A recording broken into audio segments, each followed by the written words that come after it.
Suudi Arabistan Dışişleri Bakanlığı'nın resmi haberi ajansı SPA'da yer alan yazılı açıklamasında Suudi Arabistan en sonuncusu barışçıl kullanımlar için bir program olarak kabul edilemeyecek derecede uranyum zenginleştirmede %60'lık artış duyurusu olmak üzere İran'ın nükleer programındaki güncel gelişmeleri endişe ile takip ediyor ifadeleri kullanıldı.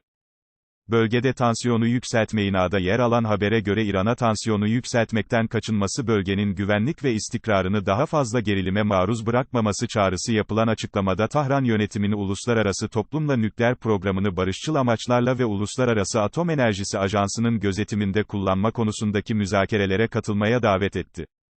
İran'ı engelleyecek anlaşmalara varılmalı açıklamada uluslararası toplumun izleme ve takip uygulamalarını destekleyen ve İran'ın nükleer silah edinmesinin veya bunun için gerekli gücü geliştirmesinin engellenmesini sağlayan daha uzun sınırlamaları içeren bir anlaşmaya varmasının önemi vurgulandı.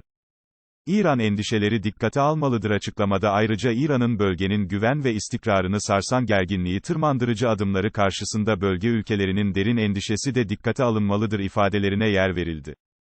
İran'ın mektubu Birleşmiş Milletler Güvenlik Konseyi'nin BMGK 5 daimi üyesi ve Almanya ile İran arasında 2015'te imzalanan kapsamlı ortak eylem planı KOEP olarak adlandırılan nükleer anlaşma Tahran'a %3,67 oranında uranyum zenginleştirme faaliyetini sürdürme hakkı veriyor.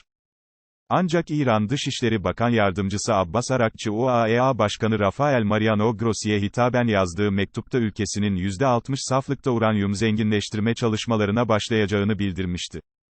Arakçı 11 Nisan'da saldırıya uğrayan Natanz nükleer tesisinde hasar gören makinelerin yenileneceğini ve %50 kapasiteli 1000 santrifüjün daha ekleneceğini ifade etmişti.